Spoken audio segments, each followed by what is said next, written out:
नमस्कार, आप सभी का स्वागत है टीएनपी न्यूज में। मैं हूं आपके साथ निधि उपाध्याय। प्रधानमंत्री नरेंद्र मोदी पूरे विश्व में अपनी कुशल रणनीति के लिए जाने जाते हैं। पीएम मोदी की विदेश नीति और दूरदर्शिता की पूरी दुनिया दीवानी है। इन दिनों पीएम मोदी G7 समिट में हिस्सा लेने के लिए जर्मनी दौरे पर हैं, जहां वे भारत की तरफ से मेजबानी करते हुए सुरक्षा और कई अहम मुद्दों पर चर्चा करेंगे। बता दें कि बीते दिन रविवार को पीएम मोदी ने भारतीय समुदाय के लोगों से मुलाकात की, जहां लोगों ने भारत माता की जय के नारे लगाए। देखते हैं एक खास रिपोर्ट।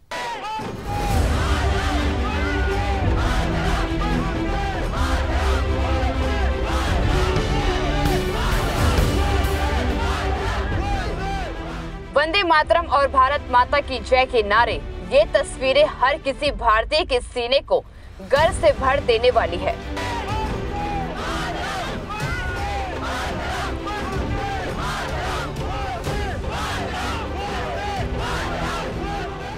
जर्मनी की धरती पर जब प्रधानमंत्री नरेंद्र मोदी उतरे तो म्यूनिख एयरपोर्ट परिसर भारत माता की जय घोष से गूंज उठा। जर्मनी के फेमस बवेरियन बैंड की धुन बजाकर पीएम मोदी का जोरदार स्वागत किया गया। पीएम मोदी को देखकर भारतीय समुदाय के लोगों में एक नई उमंग और एक नया उत्साह देखने को मिला। चारों ओर मोदी मोदी मोदी के नारे सुनाई दे रहे थे।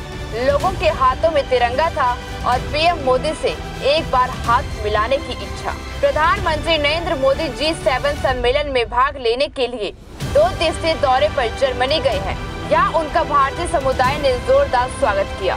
बता दें कि इस बार बैठक की अध्यक्षता जर्मनी कर रहा है और इस बैठक में भारत के अलावा अर्जेंटीना, इंडोनेशिया, सेनेगल और दक्षिण अफ्रीका को शिखर सम्मेलन के लिए अतिथि के रूप में आमंत्रित किया है।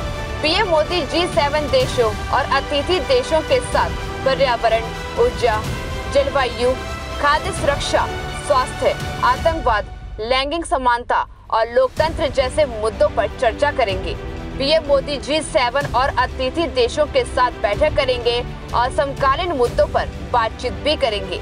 बता दें कि इससे पहले प्रधानमंत्री नरेंद्र मोदी ने रविवार को G7 शिखर सम्मेलन के मौके पर अर्जेंटीना के राष्ट्रपति अल्बर्टो फर्नांडिस के साथ एक बैठक की और द्विपक्षीय संबंधों की पूरी श्रृंखला की समीक्षा की। बैठक के दौरान दोनों नेताओं ने व्यापार और निवेश, रक्षा सहयोग, कृषि, जलवायु कार्रवाई और खाद्य सुरक्षा जैसे विभिन्न मुद्दों पर चर्चा की।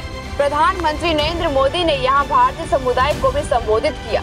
इस दौरान पीएम मोदी ने कहा कि आज का भारत होता है, चलता है कि मानसिकता से निकलकर कुछ करने के इरादे के साथ आगे बढ़ रहा है। साथियों, आज का भारत होता है, चलता है, ऐसे ही चलेगा।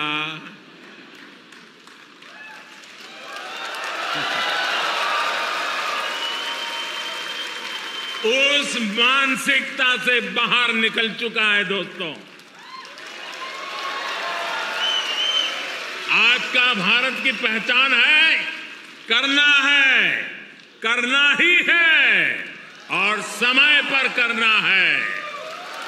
इस संकल्प के साथ हिंदुस्तान चल रहा है। पीएम ने भारत के युवाओं के सामर्थ्य को दुनिया के सामने रखा और स्वच्छ भारत अभियान में युवाओं की भागीदारी का जिक्र किया। साथ ही इस अवसर पर पीएम ने अपनी सरकार की पीठ भी थपथपाई।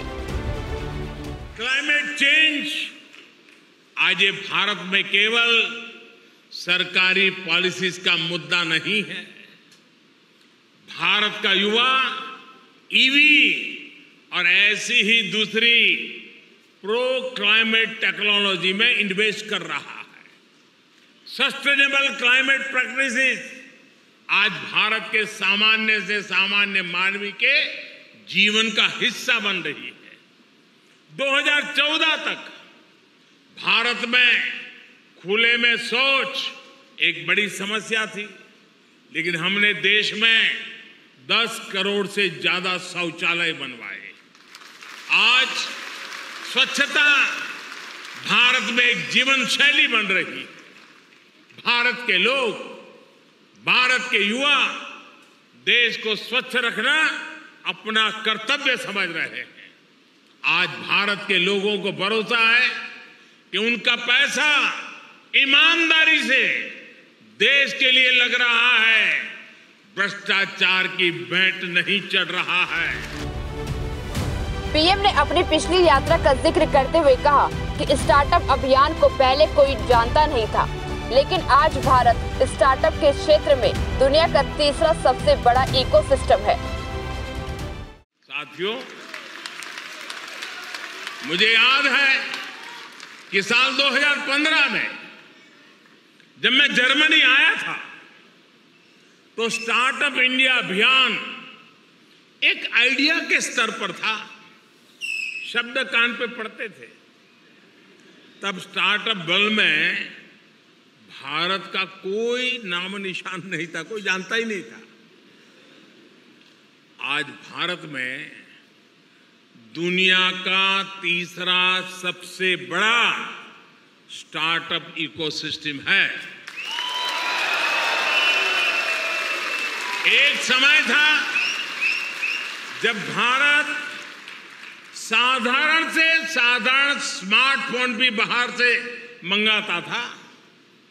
आज भारत दुनिया का दूसरा सबसे बड़ा मोबाइल फोन मैन्युफैक्चरर है और अब भारत में बने मोबाइल दुनिया भर में जा रहे हैं। पीएम ने कहा कि भारत में बने स्मार्टफोन आज दुनिया के बाजारों में बिक रहे हैं।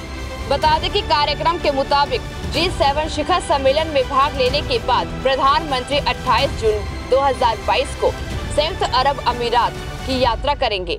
बता दें कि UAE के पूर्व राष्ट्रपति और अबू धाबी शासक शेख खलीफा बिन जायद अल नाहयान का पिछले महीने निधन हो गया था। पीएम अपनी व्यक्ति संवेदना प्रकट करने के लिए UAE जा रहे हैं।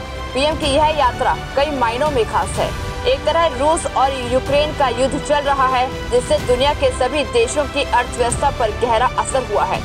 इसके साथ ही भारत कई जलवायु परिवर्तन, आतंकवाद जैसे कई मुद्दों को G7 की होने वाली बैठक में उठाने वाला है। Bureau report, TNP news.